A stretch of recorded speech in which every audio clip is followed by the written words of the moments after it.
What up, y'all? I'm back with another review. I'm doing Jay Rock's sophomore album,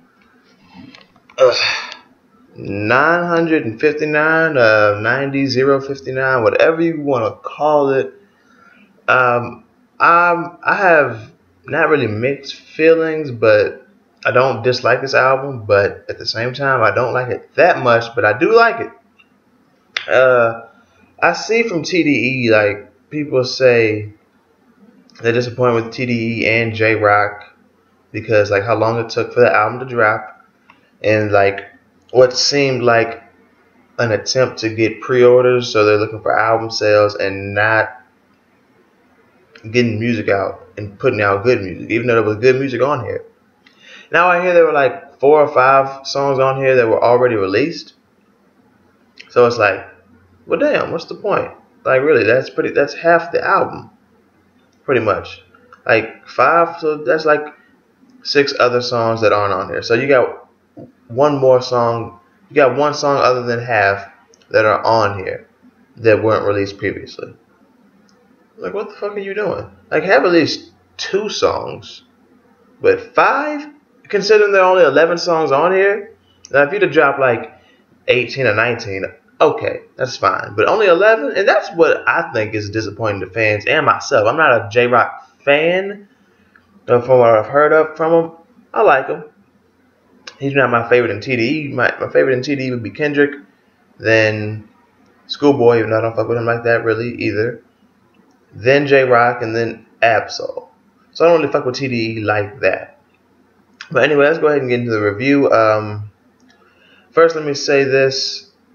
I'm disappointed just because mainly only 11 songs on here, and people waited 4 years. I'm not gonna say I waited because I didn't listen to the first album in the first place, and I'm not like a Jay Rock fan like that, like I said. So I can't say I'm disappointed with how long it took. I'm disappointed with the fact that it took so long and there's only 11 songs on here. Let's go ahead and get into track number 1, Necessary. Basically, it's like an intro. He's talking about doing what's necessary, what he had to do to get where he is now. Like someone where he is with Kendrick and with TDE and everything. And that's really what I took from that. I like the hard beat at first though. Track number 2, Easy Bake featuring Kendrick Lamar and SZA. I've only heard like one song featuring SZA. Jay Rock does his thing. Kendrick, he does his thing too, but to an extent. He does his thing when he does when he's featured on a song. He's not going to bring you what he'd do if he was solo or featuring somebody else. But basic Kendrick when he's featured. Not the Kendrick you expect, like when he's featuring somebody else or he's solo. And SZA does his thing too. Now, Gumbo, I really like this because the way it feels, like I can see myself just riding through a neighborhood, like a hood. Maybe whatever city Jay Rock's from, or Compton, Watts, South Central, somewhere in California, the West Coast, but it's any hood really, and just riding, seeing what's going on around here, like what makes the hood, like the people, the the hood, like the ghetto, like the crime and the food and the environment, but makes it the hood. And you might be like, why is it called Gumbo? Well, that's what it's all like, one pot. The hood is this pot, and what's inside the hood is the gumbo. What makes it the gumbo? What makes it the hood? Track number 4, Wanna Ride. See, featuring Isaiah Rashad. See, I personally wish this beat never would have switched up. I like the way it sounded when it first started.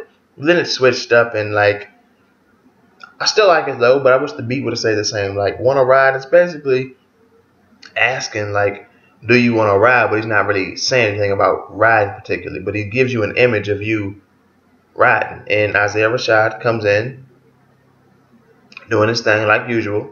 I mean, I've only heard like 3 songs with him, but they're features though. See, a lot of rappers I don't listen to like that. I hear them or know about them through features, through people that I like listening to. And that's what it is with Isaiah Rashad. Now, The Ways featuring Sir. Now, if you've heard Slow Down by Brand Nubian, it might make you think of this song right here, The Ways, because like you just know what Brand Nubian, the song Slow Down, is about. So if you hear The Ways, you're gonna think like this is the same thing, kind of talking about a girl and her ways and actions and how she is and everything.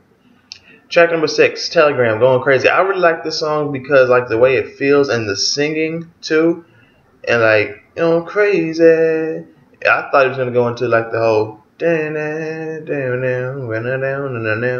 you know, the late 90s, early 2000 type of feel, like and if you know about that, then you know what I'm talking about, and like where the samples and everything from that time period come from. You hear a song, that one particular song that I'm talking about, that goes like and I know I'm not talking about Fetty Wap, and I got it sold up. No, I'm not talking about that.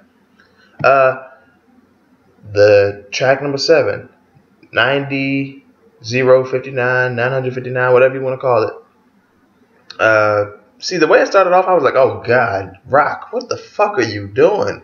What's with you? Sound like Fetty Wap. You sound like Future, making all that fucking noise, or like Ray Shremmerd, whatever the name is. Like, like, oh no, Rock. But then he cleans up and like, I might have got you right there. Yeah, but he talks about some real shit. Like, he talks about his zip code, like what happens in his area, kind of like what he does on Gumbo, and I like it. Vice City featuring Black Hippie. Once again, Kendrick brings to you what he would when he's featured. Ab-Soul had the best verse on here. And Schoolboy, see, what can I say about Schoolboy? Whether he's featured or he's holding it down by himself or he's featuring somebody, Schoolboy is just going to be Schoolboy, okay? So, he did his thing too. Like, I really fucked with it, but Kendrick had me like, oh, see, this is the annoying thing about Kendrick that people are talking about. I mean, I see why people can get annoyed by Kendrick's voice and the way he does his thing, but you can't, like, really not like him. But this right here, I was like, it's going to be the death of me, and we'll think about that. And if you want to do this, we'll see about that. And I highly doubt it. I'm like, Kendrick, man, what are you doing, bro? Fly on the Wall. When he's talking about featuring Busta Rhymes, when he's talking about like flying away, it reminds me of On and On, Joey Badass featuring Diamond Lewis and Maverick Sabre. Reminds me of that, and I really like that song. That song and this song in particular too, Fly on the Wall.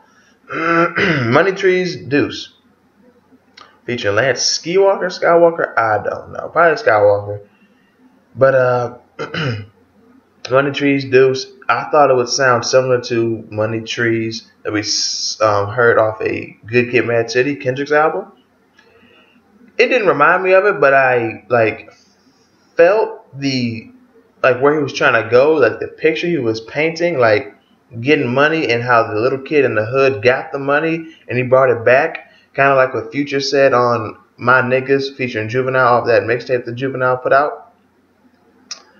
But yeah, getting money, bringing it back to the hood, putting the hood on, and helping the women out and everything, putting the niggas back home, and the niggas who never had nothing, putting them on too, and like just bringing it back to the hood, giving back, and talking about like what you see in the hood and what having the money and how you got to get the money, why you got to get the money, what the money you got, how you are bringing it back and using it for good. Kind of like what Kendrick's mom said on Good Kid, Mad City. Be sure to like spread your message and come back to the hood and tell these little black and brown kids your story. Reminds me of that. The Message. This song right here might be my favorite track on here, really, because like just like when he talks about like the message, like he's been in this game since like the late part of the early 2000s, but I'd say he came in the mid 2000s. So like the 03 till now, because like I said, he came in the late part of the early 2000s. He came in like 03, I believe. Never heard of him until like 4 years ago, but that's when I know when he came in. And The Message, he's talking about like, this is what I've learned. Like I needed all this shit. I needed the lessons. I needed the hardship. I needed the struggle to prepare me for this, because this was all the message. I needed the advice from the OGs and people who were on the come up just like me, or who like just a while ago were in my position, were on the come up, and now they're up on game and shit. So I needed this is the message, and this is my message to you now. about what I learned, and like hopefully you don't have to go through the same thing, but you are going to most likely, and I'm just going to give you the message right here, right now, so you don't have to learn. But then it's kind of like some things you can't be told, some things you just got to find out. And so, and overall, like I'm disappointed with this album's track listing as far as number of songs. I wanted like 15 or 16, considering how long the wait was, even though I wasn't really waiting for it.